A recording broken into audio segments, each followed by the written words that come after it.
여러분, 안녕하세요. 연세대학교 천문대 우주 강연을 맡게 된 우주먼지 지웅배입니다. 반갑습니다. 여러분은 천문학 하면 어떤 이미지가 떠오르시나요? 사실 막연하게 생각하면 천문학도 우리가 접할 수 있는 물리학, 화학, 생물학처럼 우리 자연을 연구하는 자연과학의 하나라고 볼 수 있습니다. 그런데 천문학은 분명 자연과학의 하나이지만 다른 종류의 과학과는 아주 다른 중요한 차이점이 있죠. 어떤 차이점이 있을까요? 제가 생각하는 천문학의 가장 큰 차이점은 바로 실험을 할 수 없다는 겁니다. 천문학은 분명 과학이지만 애초에 실험 자체가 불가능하죠. 우리가 연구해야 하는 별과 은하들은 너무 멀리 계시고 또 너무 거대들 하시기 때문에 감히 우리가 이런 좁은 실험실에 가두어 놓고 별과 은하를 괴롭힐 수 없습니다. 사실 실험을 할 수 없다는 건 우리 천문학자들에게도 굉장히 슬픈 일이죠. 당연히 우리도 마음 같아선 우리 오늘 기분도 좋은데 친구들끼리 모여가지고 실험실에서 별이나 몇 개 좀 만들어 볼까? 이러면서 별도 반죽하고 별도 터트리고 조금 숟가락으로 퍼서 물에 녹여보고 이런 다양한 실험들을 하고 싶습니다. 하지만 애초에 우리가 연구해야 하는 우주는 너무 거대하기 때문에 이런 실험을 할 수 없죠. 그래서 천문학자들이 유일하게 이 우주를 연구할 수 있는 단 하나의 방법이 있습니다. 바로 지구라는 고향 행성에 엉덩이 붙이고 앉아서 멍하니 하늘에서 벌어지는 별과 은하들의 쇼를 구경하는 것이죠. 바로 그렇게 하늘을 바라보고 우주를 관측하는 그 행위, 바로 이것이 우리가 우주를 연구할 수 있는 유일한 방법이라 할 수 있습니다. 다르게 말하면 이 우주가 우리에게 허락한 유일한 연구 방법이기도 한 거죠. 바로 그렇기 때문에 우리는 가장 먼 우주까지 아주 멀리서 날아오는 빛을 최대한 오랫동안 담아보면서 이 우주의 모든 모습을 확인하려고 하는 겁니다. 그런데 이 관측을 할 때 한 가지 중요한 문제가 있습니다. 바로 이 우주에는 우리가 눈으로 볼 수 있는 빛뿐 아니라 애초에 눈으로는 절대 볼 수 없는 숨어있는 빛들이 바글바글 하다는 것이죠. 우리가 지금 강연 영상을 보고 있고 또 여러분 주변 방 안의 컴퓨터, 가구, 책상 이런 것들을 볼 수 있는 모든 빛은 사실 인간의 눈으로 느낄 수 있는 가시광선이라고 하는 굉장히 제한된 빛에 불과합니다. 하지만 이 우주는 우리가 눈으로 볼 수 있는 가시광선뿐 아니라 미처 보지 못하는 적외선, 자외선, 감마선, X선 등 너무나 다양한 빛으로 우주가 밝게 채워져 있죠. 자, 그러면 일단 본격적인 이야기에 들어가기 앞서서 대체 물리학자, 천문학자들은 그 눈으로도 볼 수 없는 숨은 빛의 존재를 어떻게 알아냈던 걸지 한번 살펴보도록 하겠습니다. 빛에 대한 본격적인 과학적인 연구가 출발하게 된 건 우리가 보통 물리학자 아이작 뉴턴 때부터라고 이야기를 합니다. 우리가 뉴턴 하면 어렸을 때 사과를 얻어맞고 만유인력, 중력을 발견한 것만 보통 이야기를 하지만 사실 뉴턴은 빛에도 굉장히 많은 관심을 갖고 있었습니다. 그래서 프리즘, 거울과 같은 광학 장비를 활용해서 실제 실험실에서 빛을 조작하고 빛을 가지고 실험하는 이런 새로운 분야를 만들기도 했죠. 오늘날 우리가 광학, 옵틱스라고 부르는 새로운 물리학 분야였습니다. 한 가지 TMI로 말씀드리면 뉴턴이 얼마나 이 광학, 빛에 관심을 기울였는지를 보여주는 아주 충격적인 일화가 있는데요. 당시 뉴턴은 인간의 눈으로 들어온 빛이 어떻게 눈으로 들어가고 그래서 우리가 어떤 과정을 통해서 그 눈으로 들어온 빛으로 세상을 보는지 이 과정을 알고 싶었습니다. 그래서 뉴턴은 참 충격적이게도 쇠꼬챙이 하나를 가지고 와서 그 꼬챙이를 자기 눈에다가 꽂는 이런 기행을 저질렀다고 해요. 정말 또 다행히도 큰 상처는 없었다고 합니다. 이런 식으로 뉴턴은 빛에 대한 연구를 물리학적인 분야로 끌어오면서 물리학적으로 빛을 탐구하는 새로운 역사를 만들게 되었던 것이죠. 이렇게 프리즘을 통해서 서로 굴절률이 다른, 파장에 따라 굴절률이 다른 다양한 빛들이 알록달록하게 퍼져나간다는 원리가 밝혀지게 되면서 이 프리즘을 활용한 흥미로운 연구들이 많이 진행되게 됩니다. 그 중에 하나가 바로 영국의 천문학자 윌리엄 허셜이 했던 굉장히 똑똑한 실험인데요. 당시 허셜은 이런 실험을 고안합니다. 이제 프리즘을 통과한 백색광은 우리가 잘 알고 있듯이 빨간색부터 보라색까지 파장이 가장 긴 빛부터 파장이 가장 짧은 빛까지 다양한 빛으로 분산되게 되죠. 그런데 빨간 색깔의 파장이 긴 빛과 보라 색깔의 파장이 짧은 빛은 과연 똑같은 정도로 열을 전달하고 있을까? 빨간색 빛과 보라색 빛은 온도가 다르지 않을까? 이것을 테스트하려고 합니다. 그래서 윌리엄 허셜은 가장 먼저 이렇게 분산된 무지개 빛깔의 그 빛들 위에 미리 준비한 온도계를 설치하고 빨간 빛을 쭉 받은 온도계와 보라색깔 빛을 받은 온도계가 서로 온도가 얼마나 달라지게 될지를 테스트하기로 하죠. 그런데 이런 식으로 실험할 때에는 한 가지 중요한 것이 또 있습니다. 바로 대조군이죠. 즉 허셜의 생각엔 무지개 빛깔이 보이지 않는 오른쪽 왼쪽에 아무것도 없어 보이는 텅 빈 책상 위에도 온도계를 하나 더 두어서 똑같이 긴 시간이 흘렀을 때 얼만큼 온도가 달라지는지를 비교해야 순수하게 빨간 빛과 보라색 빛을 받아서 뜨거워진 정도를 잴 수 있다고 생각했습니다. 그렇게 허셜은 그냥 아무 생각 없이 아무 색깔도 보이지 않는 것 같은 빨간색 빛의 오른쪽에다가 온도계를 하나 더 추가하죠. 단순히 비교를 위해서 말이죠. 그런데 참 놀랍게도 쭉 시간이 지나니까 분명 아무 색깔도 없다고 생각했던 바로 이 부분에서도 온도계의 눈금이 눈에 띄게 올라가는 걸 확인하게 됩니다. 바로 눈에는 보이지 않지만 빨간색의 빛보다 더 붉은, 더 파장이 긴 숨은 빛이 숨어 있다는 것이었죠. 바로 이러한 발견을 통해서 윌리엄 허셜은 오늘날 우리가 적외선, 인프라레드, 즉 빨간 빛보다 더 안쪽에 있는 빛이란 뜻에서 우리가 이름을 부르고 있는 바로 이 숨겨진 빛을 발견하게 됩니다. 이 적외선은 파장이 굉장히 긴 빛인데요. 우리가 주변에서 볼 수 있는 온도, 열을 갖고 있는 거의 모든 물체가 내뿜고 있는 빛입니다. 사실 지금 제 얼굴도 눈에는 보이지 않지만 굉장히 강한 적외선을 내뿜고 있는데요. 우리가 보통 사람의 체온, 특히 요즘에 코로나 시국에서 건물 들어갈 때 항상 체온을 쟀죠. 그 체온을 잴 때 활용하는 카메라 역시 적외선을 통해서 사람의 온도를 재는 겁니다. 그래서 실제로 우리가 이렇게 적외선 카메라로 사람을 찍어보면 사람의 온도에 따라서 뜨겁고 차가운 정도를 바로바로 확인할 수 있죠. 이처럼 이제 인류는 이전까진 알지 못했던 숨겨진 빛의 존재를 확인하게 되면서 눈으로만 볼 수 있었던 우주를 벗어나서 그 안에 숨어있던 새로운 모습의 다양한 우주를 확인하게 됩니다. 그래서 이처럼 오늘날 우리가 파악하고 있는 다양한 종류의 파장의 빛들을 한번 비교해보면 가장 파장이 짧은 감마선, X선을 거쳐서 자외선, 가시광선, 그리고 적외선, 마이크로파, 아주 파장이 긴 전파에 이르기까지 굉장히 다양한 빛들로 있다는 걸 알 수 있죠. 아까 제가 말씀드린 것처럼 사람의 눈으로 볼 수 있는 빛은 말 그대로 볼 수 있는 빛, 비저블 라이트라는 이름을 갖고 있는 가시광선 뿐입니다. 보시면 아주 파장이 짧은 감마선부터 훨씬 파장이 긴 전파에 이르기까지 전체 빛들 중에서 극히 일부에 해당한다는 걸 볼 수 있죠. 즉 인간의 눈은 애초에 우주에 존재하는 다양한 모습들 중에서 극히 일부만 보여주고 있는 겁니다. 따라서 우리가 정말 우주의 진짜 모습, 우주의 진정한 모습을 보고 싶다면 단순히 눈으로 보이는 우주를 벗어나서 훨씬 파장이 짧거나 훨씬 파장이 긴 숨어있는 우주를 봐야겠죠. 하지만 안타깝게도 우리는 지구 대기권 아래에서 살고 있기 때문에 지구 땅 위에 발을 붙이고선 절대로 이 다양한 빛들을 모두 볼 수 없습니다. 참 안타깝게도 우리 지구의 대기권은 물론 우리 지구 생명체를 보호해주기 위해서 이런 위험하거나 에너지가 강한 빛들을 차단하고 있지만 그 지구 대기권의 오존층이나 수증기에 의해서 흡수되거나 산란되고 있는 자외선, 적외선들을 지상 망원경으로는 온전하게 볼 수 없는 것이죠. 이처럼 마치 비좁게 열린 창문 틈 사이로 빛의 일부만 새어들어오는 것처럼 지구 대기권 자체가 우주 사방에서 들어오는 빛들 중에서 가시광선과 전파라고 하는 극히 일부의 빛만 허용해주는 바로 이러한 현상을 대기의 창문 현상이라고 부릅니다. 그래서 이 대기의 창문 현상을 극복하고 진정한 다양한 빛들을 모두 보기 위해선 대기권 바깥으로 나가는 아주 엄청난 시도가 필요하겠죠. 한 가지 재미있는 역사적 이야기를 하나 들려드릴까 하는데요. 우리가 인상주의의 대표적인 화가라고 하는 모네는 참 놀랍게도 이 인간의 한계를 우연히 극복했던 사람이기도 합니다. 당시 모네는 말년에 한쪽 눈에 백내장이 발생하면서 이제 병원에 가서 시술을 받게 되는데요.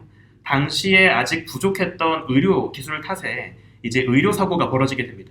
그래서 백내장이 있었던 그 눈에 상처가 나게 되고 인간이 원래 볼 수 없는 자외선 파장 대역의 빛 일부까지 눈으로 볼 수 있게 된 것이죠.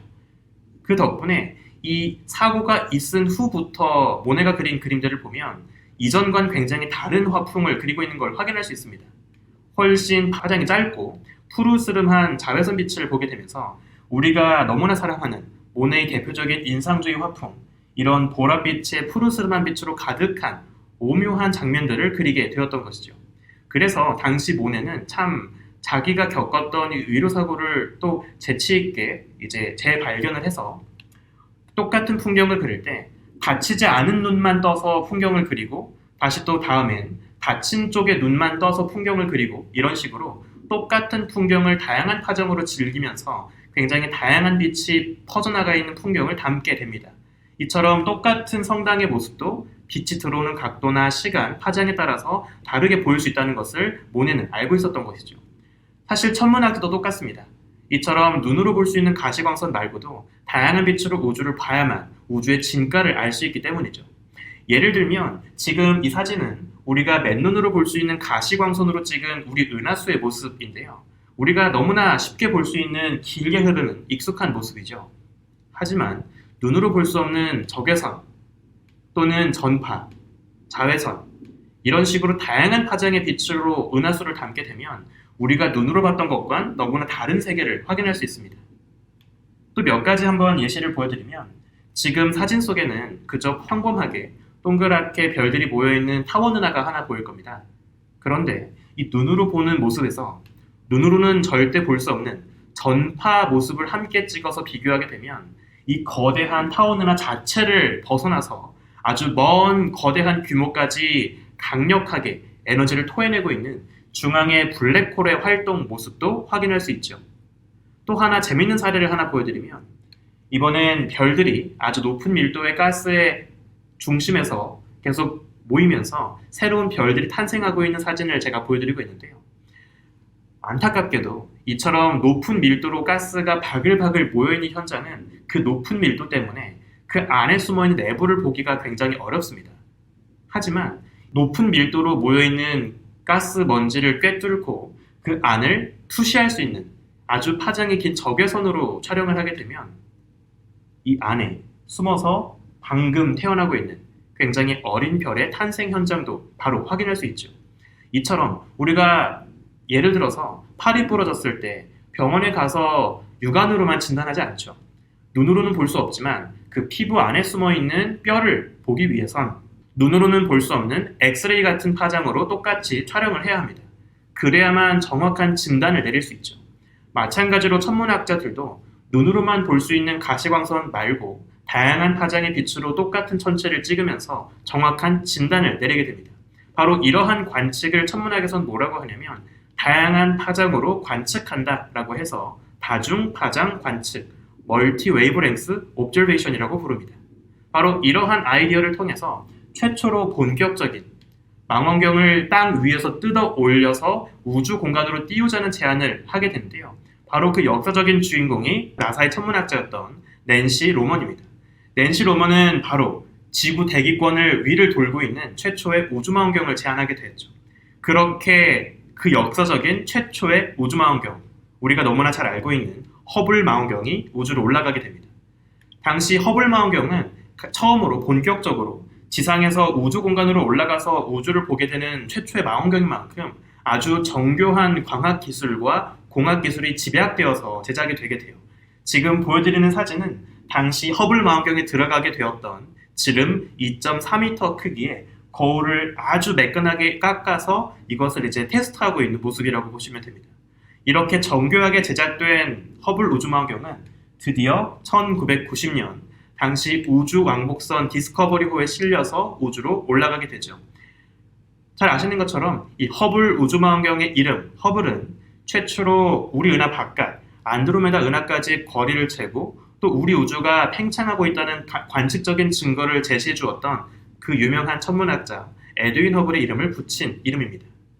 이렇게 우주 왕복선에 실린 채 우주로 올라갔던 허블 망원경은 이후 우주 왕복선에서 분리가 되고 로브팔에서 분리가 돼서 이제 궤도로 올라가게 되죠. 사실 허블 망원경은 우주 왕복선으로 왔다 갔다 할 수 있는 비교적 가까운 거리에 있기 때문에 엄밀하게 말하면 망원경의 기능을 수행하고 있는 일종의 인공위성 정도라고 보시면 됩니다. 그러면 당시 우주로 올라갔던 허블 망원경이 얼마나 대단한 성능을 갖고 있었는지를 한번 확인해 볼까요? 아까 말씀드린 것처럼 당시 망원경에 들어갔던 거울의 전체 지름은 2.4m 정도였어요. 제 키보다 살짝 더 크네요.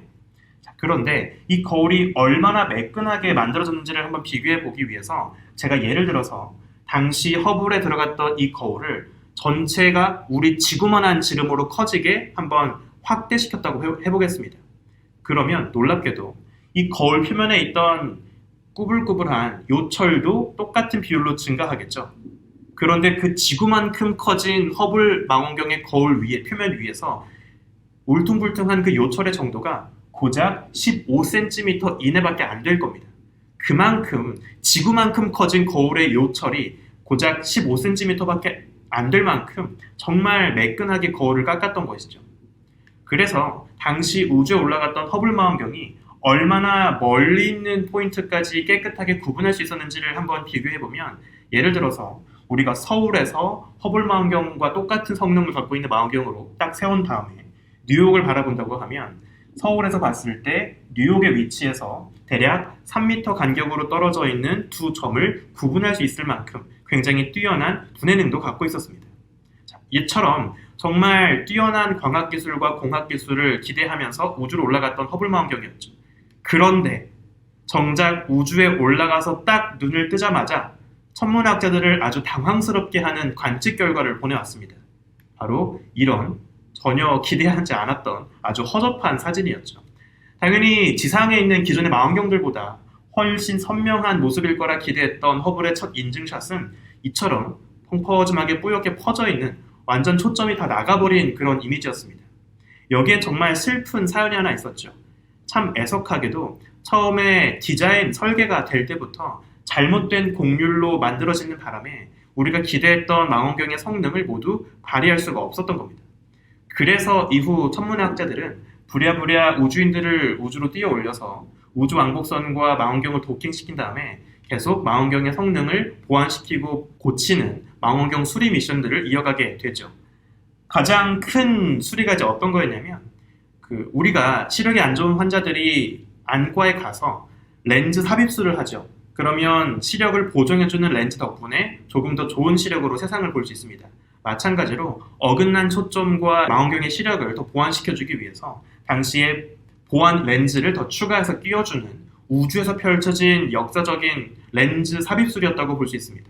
이러한 수리 덕분에 드디어 허블 망원경은 처음에 전혀 기대와 달랐던 이런 어설픈 사진에서 비교적 깔끔한 모습으로 이 은하를 촬영할 수 있게 된 거죠. 이후 거듭된 여러 차례의 그 수리와 보완 덕분에 이후 허블은 역사상 우리가 볼 수 있었던 가장 뛰어난 아주 깨끗한 모습의 우주를 이처럼 보여주게 됩니다. 지금 보여드리고 있는 건 실제로 허블 망원경이 촬영했던 데이터를 바탕으로 구현한 여러 성운들의 이미지들이라고 보시면 되겠습니다. 게다가 허블 망원경의 경우에는 아까 말씀드린 것처럼 우주 공간에 딱 고정되어 있는 것이 아니라 이 자체가 아주 빠르게 지구 주변을 돌고 있는 인공위성이라고 보시면 된다고 했잖아요. 얼마나 빠르게 돌고 있냐면 이 망원경은 대략 90분에 한 바퀴씩 지구 주변을 돌고 있습니다. 그러니까 엄청나게 빠른 거죠. 그런데 우리가 보통 멀리 떨어진 천체의 빛을 찍는다고 하면 우리가 땅 위에 카메라나 망원경을 딱 고정시키고 그 고정된 한 방향을 쭉 정조준하면서 빛을 모아야 합니다. 그런데 문제가 있죠. 허블 망원경은 이 자체가 빠르게 돌고 있는 인공위성이기 때문에 굉장히 빠르게 돌면서 계속해서 한 포인트를 조준하는 기술이 필요합니다. 실제로 허블 망원경이 아주 멀리 있는 천체를 찍을 때 어떤 식으로 이제 촬영을 하냐면 계속 지구 주변을 빠르게 돌면서 자기가 보고자 하는 똑같은 포인트는 계속 고정한 채 보고 있는 거죠.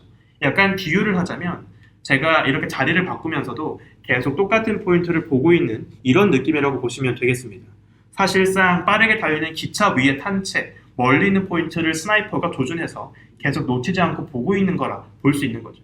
이런 굉장히 뛰어난 기술 덕분에 허블 망원경은 이 지상에선 절대 볼 수 없었던 다양한 모습들을 우리에게 보여주게 됩니다. 허블 망원경이 촬영했던 가장 역사적인 사진을 제가 하나 소개해드릴까 하는데요. 여기 보시면 우리가 지구 하늘에서 볼 수 있는 작은 크기의 보름달이 하나 보입니다. 그리고 이 보름달 왼쪽을 잘 보시면 지금부터 제가 줌인을 할 건데요. 옆에 아주 작은 파란 네모가 하나 보일 겁니다. 이 파란 네모는 우리가 하늘에서 볼 수 있는 보름달의 겨우 1%밖에 안 되는 굉장히 작은 면적의 하늘이죠. 우리가 얼핏 보면 이 바늘구멍만한 작은 조각 하늘에선 아무것도 없는 그저 검은 하늘만 있을 거라고 생각할 수 있습니다.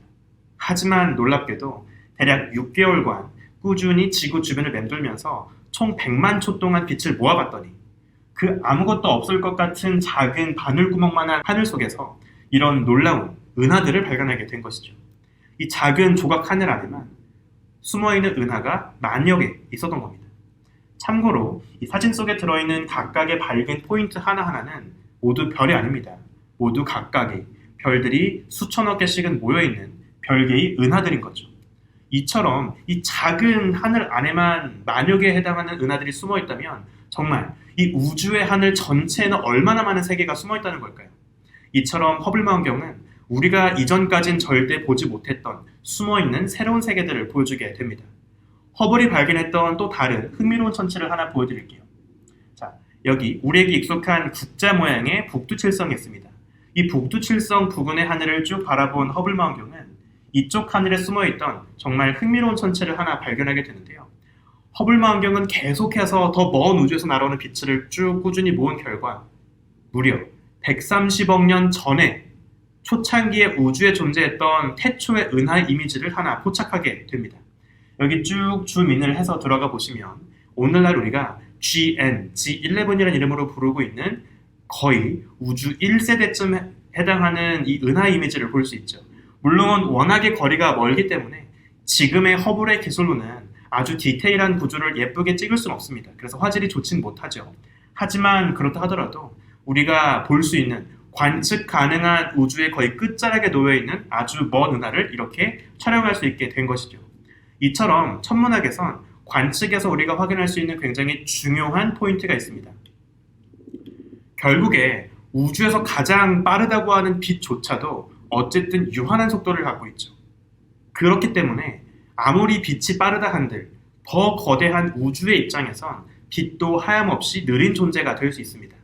이 우주를 가로질러 여행하기 위해선 그 빠른 빛조차 1년이 걸리고 100년이 걸리고 100억 년이 걸리는 거죠. 바로 그 덕분에 우리는 지금 21세기 지구 위에서 살고 있지만 지금보다 훨씬 이전에 멀리서 날아오는 우주의 과거의 빛들을 볼 수 있는 겁니다. 그래서 더 먼 우주를 보면 볼수록 그만큼 더 먼 옛날에 출발한 우주의 잔상을 보게 되는 것이죠. 이처럼 더 먼 우주를 보면 더 머나먼 과거의 모습을 보여준다고 해서 이런 관측적인 효과를 룩백 타임 효과라고 부르기도 합니다.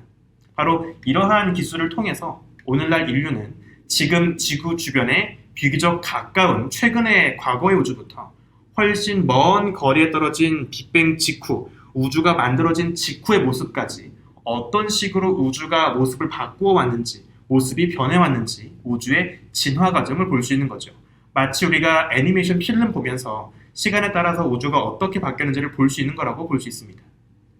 그런데 이제 허블 망원경도 벌써 우주로 올라간 지 30년 넘는 아주 긴 세월을 혹사당하고 있어요. 사실 허블 망원경이 처음 올라갈 때까지만 하더라도 원래 계획은 길어봤자 한 10년, 15년 정도 쓰고 폐기할 예정이었습니다. 물론 공학적인 데드라인은 원래 보수적으로 잡는 거라서 그것보단 더 길게 쓸 수는 있었겠지만 이렇게까지 길게 쓸 생각은 아니었던 거죠. 하지만 안타깝게도 허블 망원경의 뒤를 이어서 우주로 올라가기로 예정되어 있었던 그 다음 차세대 우주 망원경, 바로 제임스 웹이 예정보다 더 늦게 발사되게 되면서 안타깝게도 우리 허블 망원경은 계속해서 자리를 지킬 수밖에 없었습니다. 그러면 이번에 새롭게 올라간 제임스 웹 망원경 같은 경우 과연 허블과 또 어떤 차이점을 갖고 있는지를 한번 살펴볼까요? 자, 아까 보여드린 것처럼 가장 파장이 짧은 감마선부터 가장 파장이 긴 전파에 이르기까지 다양한 파장 대역의 빛들 중에서 두 망원경이 각각 관측하고 있는 파장 대역을 간단하게 보여드리고 있는데요. 보시면 파란색으로 표현된 범위가 당시 우리 허블 망원경이 관측하고 있는 파장 대역이고요. 이번에 우주로 올라간 제임스 웹이 보게 될 파장 대역의 범위는 여기 노란색 네모의 범위라고 보시면 됩니다. 보시면 허블 망원경 같은 경우는 우리가 눈으로 볼 수 있는 가시광선을 포함하고 있고요. 가시광선보다 조금 더 살짝 파장이 짧은 근자외선 정도까지를 보기로 했습니다. 하지만 이번에 우주로 올라간 제임스 웹 같은 경우에는 우리 허블과는 완전히 다르죠. 훨씬 파장이 긴 적외선 쪽으로 관측 대역이 쏠려 있는 걸 볼 수 있습니다. 이처럼 훨씬 파장이 긴 적외선을 선택한 데에는 중요한 이유가 있습니다. 바로 우리 우주가 빠르게 팽창하고 있기 때문이죠. 우리가 먼 우주에서 관측하게 되는 빛은 그 날아오는 동안 우주 자체가 동시에 빠르게 팽창하기 때문에 우주 시공간이 길게 늘어나면서 그 시공간을 타고 날아오는 빛의 파장 역시 길게 늘어납니다. 마치 우리가 고무줄을 계속 늘리면서 튕기면 고무줄이 늘어남에 따라 음색이 달라지는 것과 똑같은 거죠. 그래서 우리가 아주 먼 거의 빅뱅 직후라고 볼 수 있는 초창기의 우주의 모습을 보기 위해선 원래 빛의 파장에 비해서 훨씬 길게 늘어진 상태로 도착할 것이기 때문에 우리 지구에서는 더 파장이 긴 적외선이나 심하면 전파 쪽으로 치우친 채 관측될 수밖에 없습니다. 따라서 제임스 웹은 앞선 허블조차 볼 수 없었던 훨씬 더 머나먼 진짜 빅뱅 직후의 초창기의 우주를 관측하는 것을 목적으로 하고 있기 때문에 훨씬 더 파장이 긴 빛을 보게 되는 것이죠. 그런데 이 적외선을 보게 되면 또 다른 문제가 있습니다. 파장이 긴 빛을 봐야 하기 때문에 적외선을 선택할 수밖에 없지만 적외선은 아까 제가 말씀드린 것처럼 온도를 갖고 있는 모든 물체가 발산하고 있는 가장 흔한 빛이기도 하죠. 우리 지구를 강하게 비추고 있는 태양에서도 굉장히 강력한 적외선이 나오고 있고요. 또 지구 자체 역시 굉장히 강력한 적외선 소스입니다. 따라서 지구와 태양에서 나오고 있는 적외선의 방해를 최대한 받지 않고 우리가 보고자 하는 먼 우주의 적외선만을 보기 위해선 가능한 태양과 지구를 등지고 먼 우주로 나아가야 하겠죠. 그래서 천문학자들은 지금 영상 속에서 보시는 것처럼 굉장히 독특한 궤도를 선택하게 됩니다. 지금 보시면 태양 주변을 돌고 있는 지구의 움직임이 표현이 되어 있는데요. 그 지구 바깥, 달보다 더 먼 포인트에 점 하나가 찍혀 있죠. 그리고 그 점, 허공에 있는 그 점을 중심으로 이번에 우주로 올라간 제임스 웹이 빙글빙글 돌고 있습니다. 그래서 얼핏 보면 제임스 웹이 되게 이상하게 움직이는 것처럼 보일 수도 있어요. 보통 우리가 망원경이나 인공위성이 궤도를 돈다고 하면 중심에 태양이든 지구든 뭔가 명확한 물체가 있고 그 물체를 중심으로 중력에 붙잡혀서 돈다고 생각을 하죠. 그런데 지금 보고 계시는 이번 제임스 웹의 궤도 같은 경우에는 중심에 아무것도 없는 허공 포인트를 중심으로 잡고 그 곁을 돌고 있는 것처럼 보입니다. 자, 그러면 어떻게 이런 이상한 궤도가 가능한 것일까요? 이번에 제임스 웹이 선택한 이 독특한 궤도를 우리가 뭐라고 하냐면 바로 라그랑주 포인트 궤도라고 부릅니다. 라그랑주 포인트란 예를 들어서 태양을 중심으로 지구가 돌고 있을 때 태양과 지구 두 천체가 주고받는 중력과 회전하는 힘의 균형을 이루면서 어디로도 쏠리지 않고 안정적으로 놓일 수 있는 가상의 포인트를 우리가 라그랑주 포인트라고 부르는데요. 자, 예를 들어서 우리가 태양과 지구 사이 이 포인트를 한번 확대해 보도록 하겠습니다. 보통 일반적인 경우라면 태양에 더 가까울수록 훨씬 더 강한 중력으로 붙잡히게 될 것이기 때문에 지구보다 더 안쪽에 태양의 바짝부터 돌고 있는 탐사선이 있다면 그 탐사선은 더 강한 중력으로 지구보다 빠르게 돌려고 할 겁니다. 그런데 여기엔 한 가지 중요한 차이가 있죠. 지구가 없다면 오직 태양의 중력만 느끼면서 강한 중력으로 빠르게 돌아야 하겠지만 이 경우엔 지구도 있습니다. 즉 지구 자체의 중력 역시 이 탐사선에게 영향을 줄 수 있겠죠. 그래서 탐사선이 느끼게 되는 전체 중력의 합은 안쪽으로 잡아당기는 태양만의 중력 플러스 바깥쪽으로 반대로 끌어당기는 지구에 의한 중력이 될 겁니다. 결국 탐사선은 순수하게 태양만 있을 때에 비해선 조금 더 약한 중력을 느끼게 되겠죠. 그렇기 때문에 결국 탐사선은 지구가 없을 때에 비해서 훨씬 느려진 속도로 돌게 될 겁니다. 만약에 우리가 딱 정확한 절묘한 포인트를 찾을 수 있다면 이렇게 느려진 탐사선의 회전 속도가 정확하게 지구의 회전 속도와 일치하는 포인트를 찾을 수 있겠죠. 딱 이 포인트 위에다가 탐사 로봇을 올릴 수 있다면 이 탐사선은 지구와 정확히 같은 속도로 빙글빙글 태양 주변을 돌면서 지구와 태양에서 봤을 때 마치 허공에 고정되어 있는 것처럼 보일 수 있게 만들 수 있습니다. 바로 이러한 포인트를 라그랑주 포인트 1, L1 포인트라고 부르죠. 이번엔 반대로 지구 바깥에서도 이러한 포인트를 찾아보도록 하겠습니다. 아까 말씀드린 것처럼 단순하게 태양의 중력만 생각하면 태양에 더 바짝 붙어있는 지구가 더 강한 중력으로 붙잡혀 있기 때문에 훨씬 더 빠르게 돌려고 할 거고요. 그것보다 더 멀리 떨어진 탐사선은 훨씬 더 약한 태양의 중력을 느끼기 때문에 지구에 비해서 더 느리게 돌려고 해야겠죠. 그런데 이 경우에도 마찬가지로 지구가 탐사선에게 가하는 중력도 있겠죠. 그래서 탐사선이 느끼게 되는 전체 중력은 순수한 태양만의 중력 플러스 지구가 잡아당기는 중력을 합한 힘을 느끼게 될 겁니다. 그래서 이번의 경우에는 지구와 태양 모두 탐사선을 안쪽으로 잡아당기면서 같은 방향으로 힘을 더하게 되겠죠.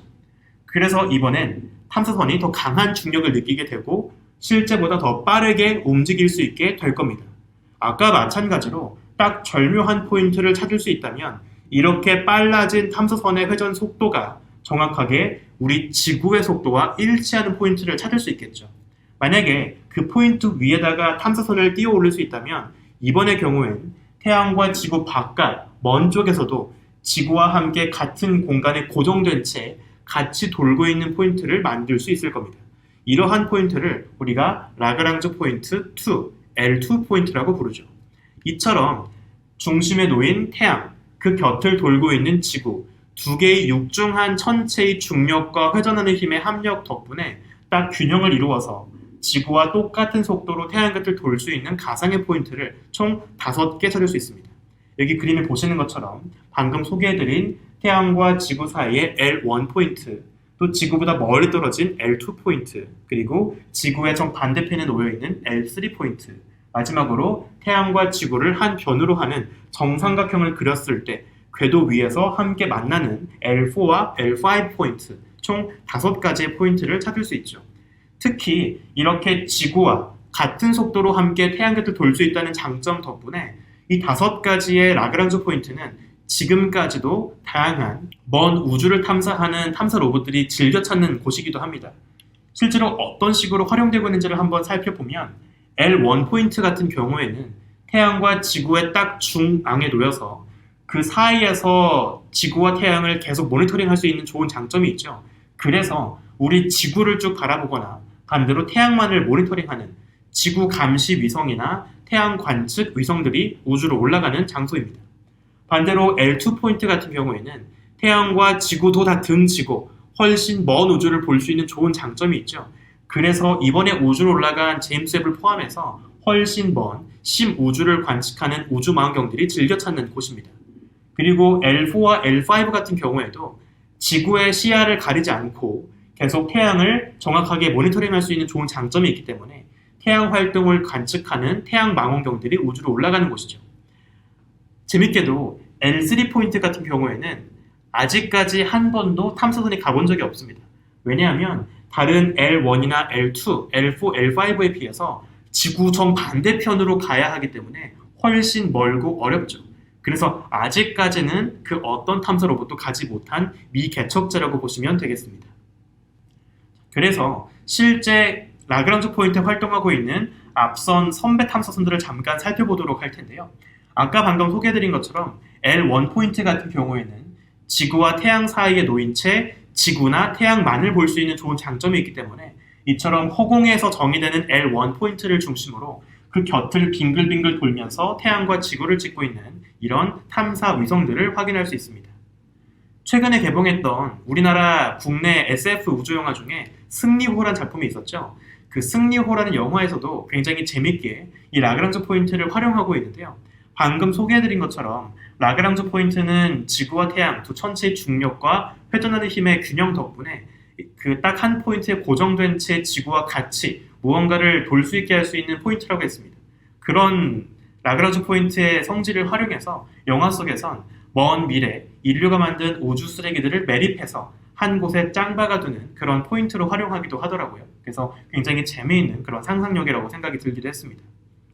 그래서 아까 보여드렸던 L2 포인트 곁을 돌고 있는 제임스 웹 망원경의 궤도를 다시 한번 확인해 보면 방금 말씀드린 것처럼 태양과 지구 두 뜨거운 적외선 광원을 등지고 훨씬 먼 우주를 봐야 하기 때문에 이제 L2 포인트로 날아갔던 것이죠. 그런데 L2 포인트는 아까 소개해드린 것처럼 그 중심에 어느 것도 존재하지 않는 그저 우주 공간의 허공 포인트에 해당합니다. 그런데 놀랍게도 이 제임스 웹 망원경은 아무것도 없는 L2 포인트를 빙글빙글 도는 모습을 보여주었죠. 어떻게 이것이 가능하냐면 바로 L2 포인트 앞 뒤로 작용하는 두 가지 힘의 균형 덕분에 가능합니다.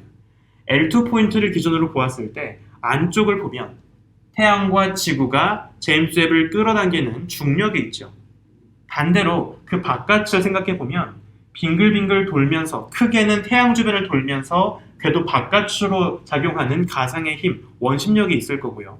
또 L2 포인트를 중심으로 빙글빙글 돌면서 빨간 점선에 대해서 바깥으로 작용하는 또 다른 가상의 힘, 원심력이 있을 겁니다.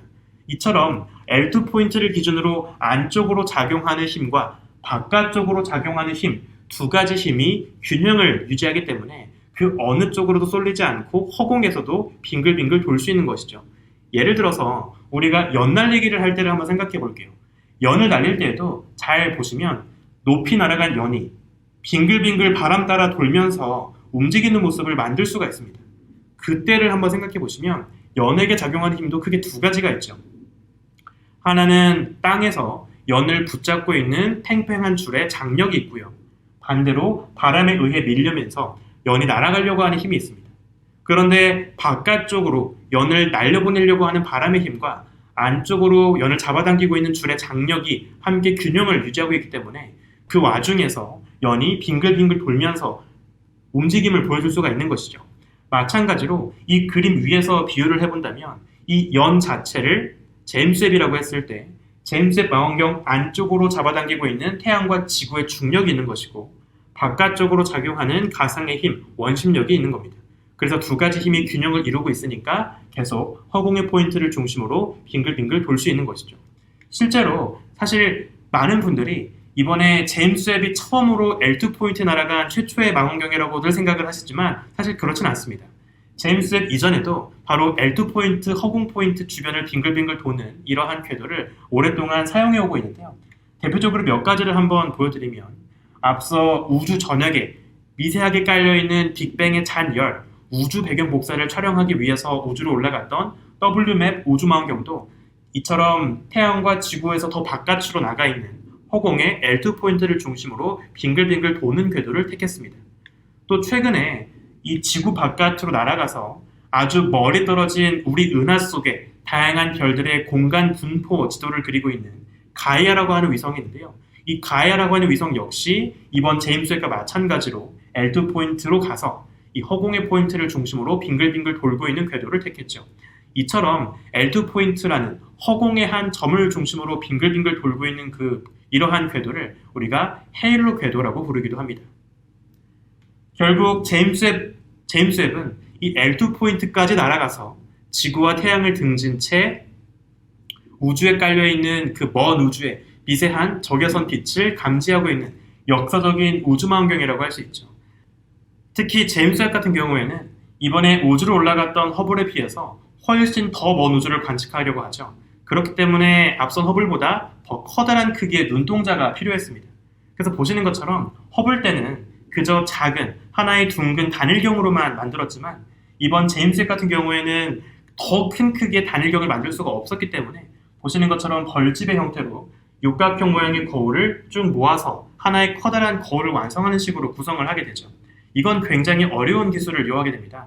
왜냐하면 단일경이라면 그저 한꺼번에 예쁘게 거울을 깎아서 공유를 만들면 되지만 이처럼 여러 개의 조각 거울을 모아가지고 하나의 거울을 만들게 되면 각각의 거울의 위치나 배치가 조금이라도 어긋났을 때 초점이 어긋날 수도 있기 때문이죠.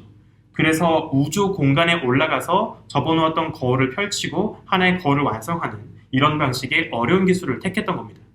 실제로 제임스 웹이 로켓을 떠나서 지구 곁을 떠나가게 되는 그 역사적인 장면을 제가 잠깐 보여드릴게요. 바로 이 모습이 원래 로켓에 실려있던 제임스 웹, 고이 접혀있던 제임스 웹이 이제 펼쳐지기 전에 우주로 딱 분리되면서 날아가는 모습입니다. 바로 이 역사적인 장면이 인류가 마지막으로 볼 수 있었던 제임스 웹의 실물이라고 볼 수도 있겠죠. 그래서 보시면 점점 로켓에서 분리가 돼서 멀어지는 제임스 웹이 조금씩 장비를 펼치고 이제 모습을 갖추어가는 이런 장면들을 볼 수 있습니다.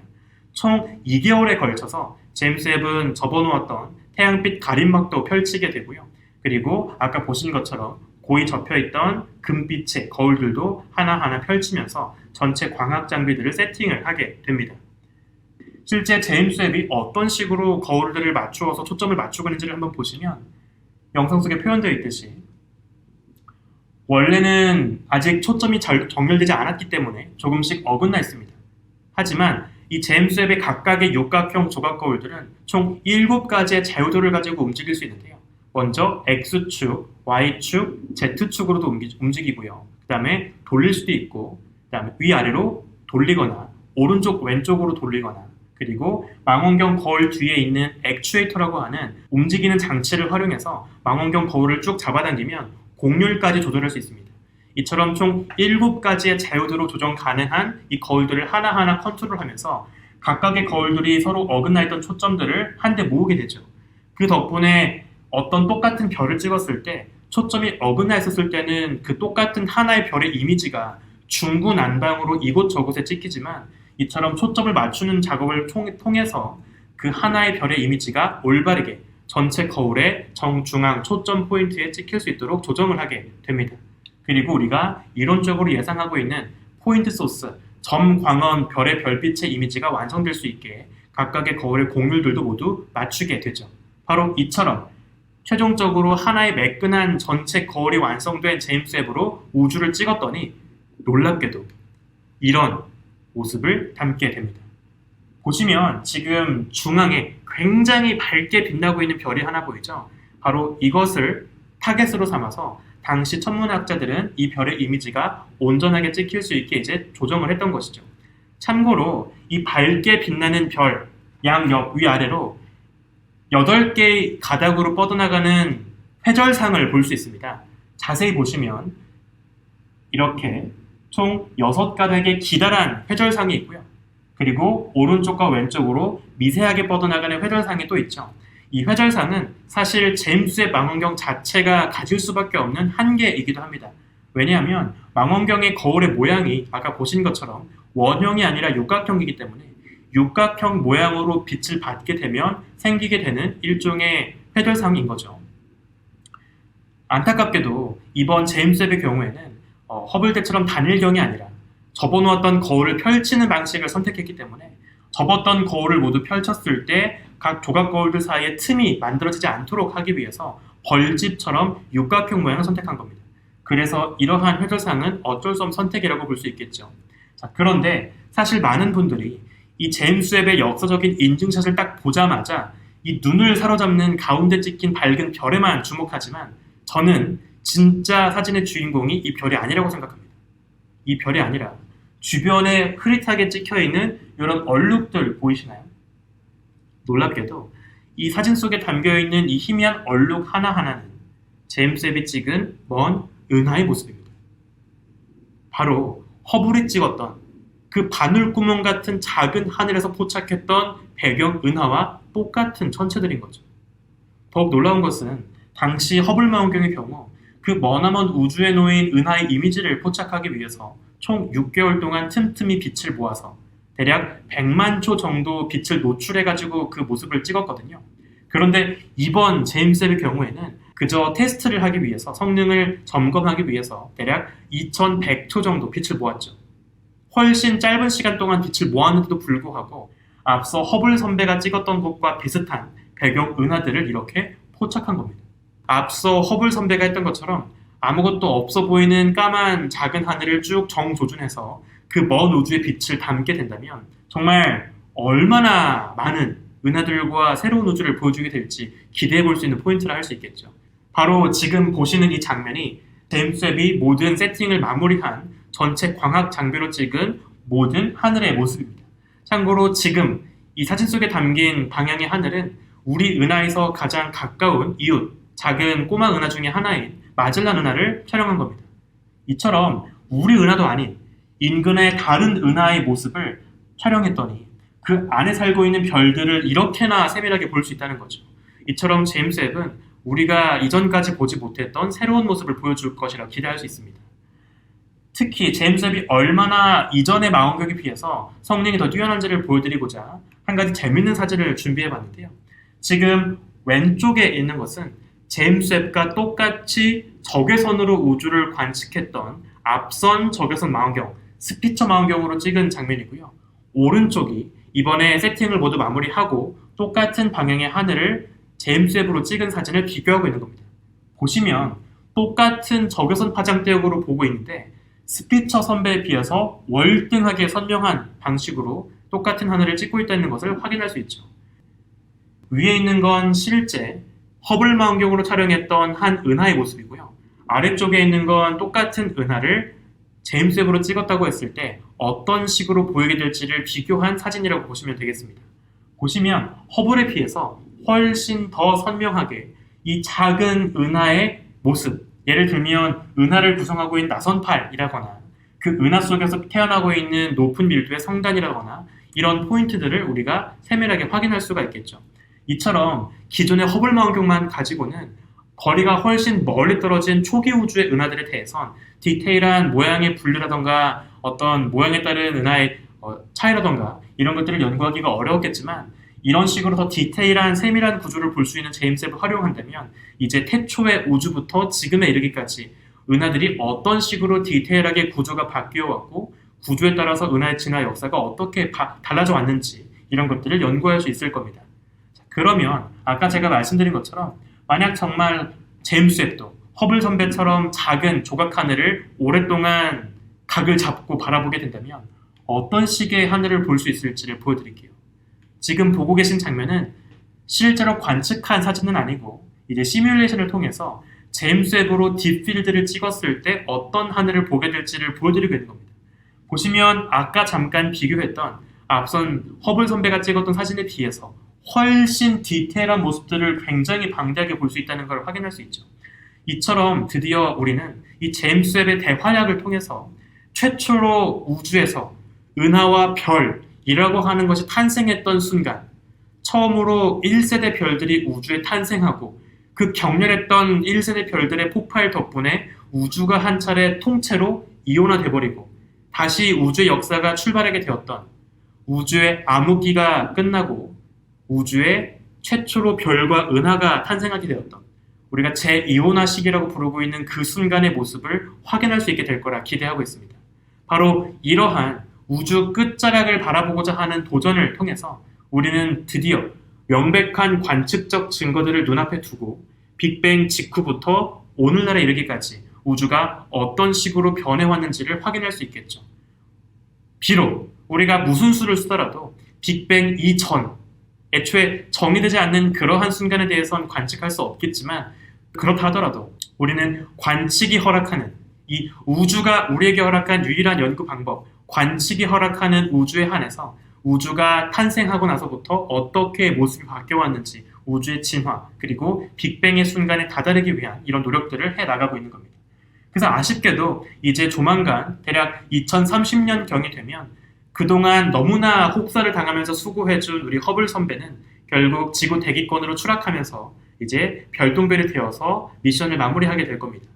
하지만 그 이후에도 이번에 올라간 제임스 웹은 오랫동안 허블의 빈 자리를 대신하게 되겠죠. 그리고 허블 망원경조차 볼 수 없었던 우주 최초의 순간, 태초의 우주의 모습들을 이렇게 보여주게 될 겁니다. 제임스 웹이 보여주는 우주의 모습들을 여러분들도 놓치지 마시고 꼭 즐겨보시길 바라겠습니다. 이렇게 허블 망원경의 시대가 저물어 가고요. 다시 제임스 웹이 군림하는 새로운 시대에 우리가 준비하게 된 겁니다. 오늘의 이야기는 여기서 마치도록 하겠습니다. 여러분들도 오늘 밤하늘을 보시면서 어딘가에 떠서 지금 한창 궤도를 돌면서 관측을 준비하고 있을 제임스 웹을 상상해 보시는 것 어떨까요?